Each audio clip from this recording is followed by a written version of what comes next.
बबुआ? आज हमरो कुछ मन करत हो। का हो? अरे फागुन आ गला ना। अच्छा तो तनी कुछ ऐसा करा कि हमरो सुतार पकड़ ले। ऐसा लगा था कि भैया ना आई। फोन कैले ही हो अहन।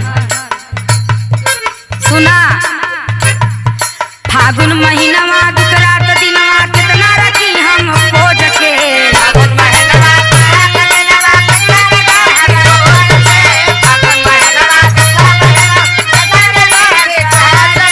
सुना था? अरे सुना था यो। फागुन महीना दिन रात दिनवा कितना रखी हम खोज के। घर आजा परदेसी बलमुआ खोज जवनिया खोज के।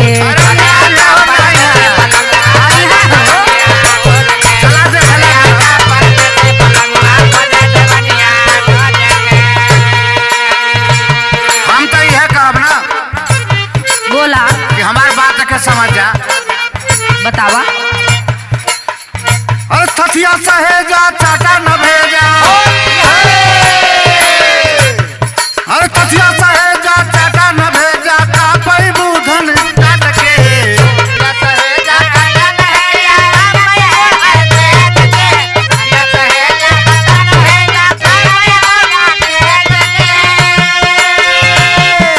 थथिया सहेजा चाटा न भेजा का पई बुधन काट के। ऐसा हा फगुनाटा बायरिया दिल दर दिया चाट के।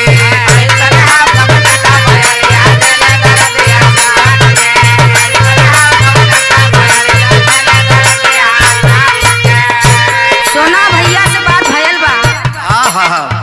और यह बात भयल है का हो? ए राजा तोहरे बिना मनवाई मुरझाइल रहता।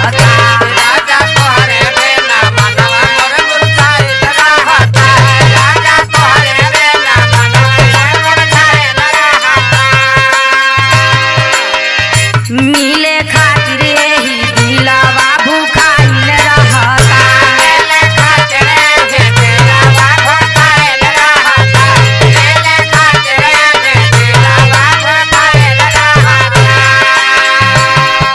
कैसे मनाई कैसे बताई रहली उपरवा खोज के।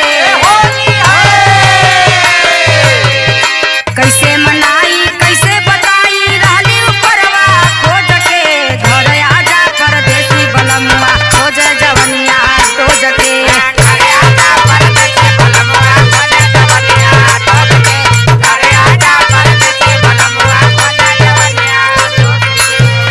भैया एक चीज तो मालूम होबे करला का हो? कि जब आदमी बाहर आला तो कदर होला, और घरे अइले के बाद तो फिर वह होले ए जी ओ जी लग करे। ला सुना हम बतावत है। बतावा। धीरे धराए झर लिया दुख और आई हो।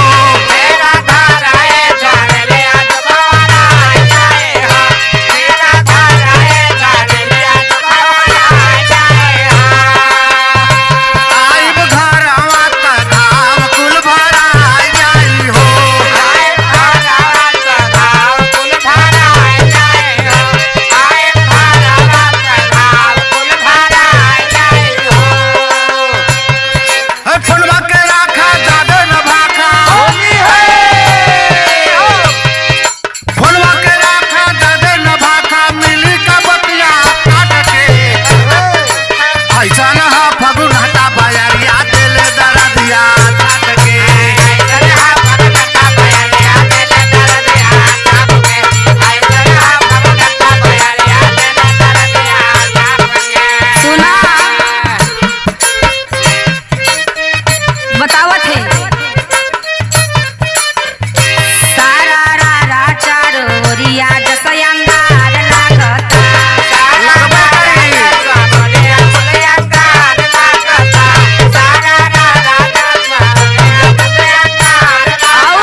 सुना सुनावा।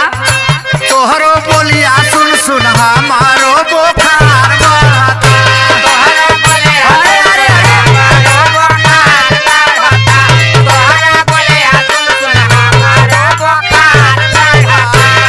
तोहार बात सुन के तो लागत बा कि कुले में ओमे कह चुकल हुआ। एमे उमे नहीं, रहरिया इंटर कॉलेज से PhD कैले है। यही से ना। ला सुना सुनावा। सोचल मुश्किल भइल ना सवाई का पार चढ़ता।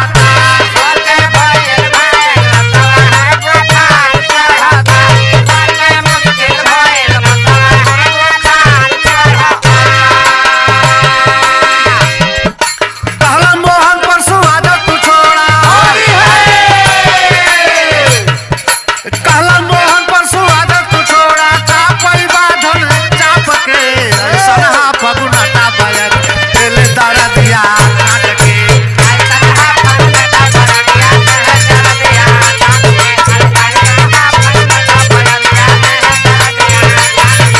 घर आजा परदेसी बलमुआ खोज जवनिया डोज के।